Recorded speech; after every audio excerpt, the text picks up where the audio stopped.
So the owner decided that he wanted to go with as much traditional construction as possible for this vessel. So we're doing all traditionally caulked laid decks above the washboards and foredeck, as well as down here on the main deck or the working platform.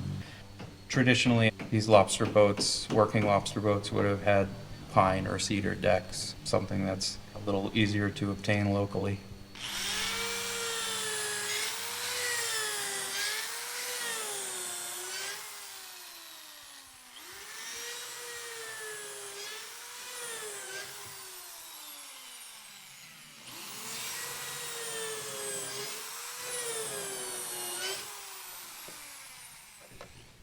So right now I'm fastening the working deck or the platform planking.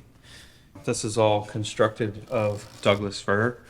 It's one of the best native species that we have for decking, given its good stability over time, and it makes for a nice watertight deck when it takes up moisture. Of course, we're going to caulk this in the traditional fashion.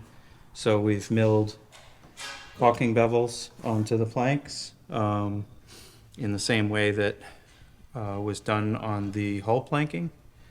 And so we'll drive cotton into those seams and putty over them.